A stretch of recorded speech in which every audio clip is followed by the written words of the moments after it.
John Art Clarito. Congratulations, gentlemen. Coach Yang, Aaron Fuller played through his eye injury today, even going into overtime. How important was it for the locals to see him go out there and play? Yun nga, Aaron just provided us a lot of inspiration and encouragement. They know what he went through. Alam naman natin kung ano yung nangyari. He was doubtful all the way up to this afternoon. I was just told by our trainer that he was feeling a little better and that he wanted to play.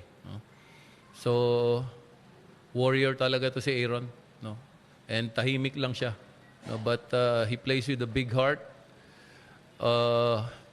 He's able to control his emotions, no? And be able to carry our team on his shoulders. So, yung mga kami makakarating dito, mananalo ng larong to kung hindi siya naglaro talaga. Pero pinaghandaan din namin na baka wala siya. In our last practice yesterday, we were prepared to prepare without him. But of course, yung chances namin medyo maliit kung wala kang import, no? And I think he knows that. So the warrior in him, I guess,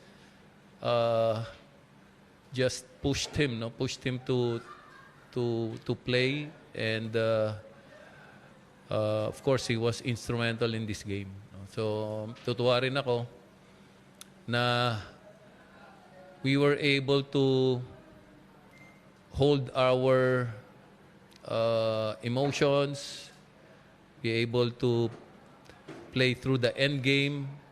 Veterano na tong Magnolia. No? They've been through a lot of battles like this.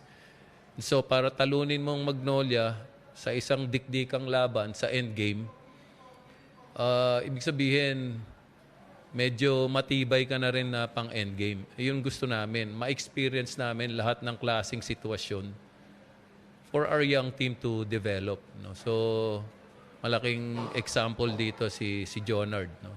Played with his heart out. And blood, sweat, and tears literally. No? So kanina, dinudugo ilong nito pero naglalaro pa rin. No? Pwede mo siyang gamitin pang laban sa import, pang depensa, pwede pang opensa. Magaling din magluto to kung gusto niyong magluto to. So kahit saan pwede to si Jonard. No? Thank you, Coach Yang. Now, John Art, na banggit na nga ni Coach Yang yung effort na pinakita mo sa laro. Sa huling sequence, ibang hustle din ang nakita natin, being able to complete the steal and making sure mauwi nyo ang panalo. Ano ba ang gusto mong mapatunayan sa seryeng ito? Siyempre, una-una, ang papatunayan namin, siyempre makarating kami dun sa papunta namin, sa goal namin. Laging sinasabi ni Coach Cheng na kailangan makarating kami dun sa pinakamataas.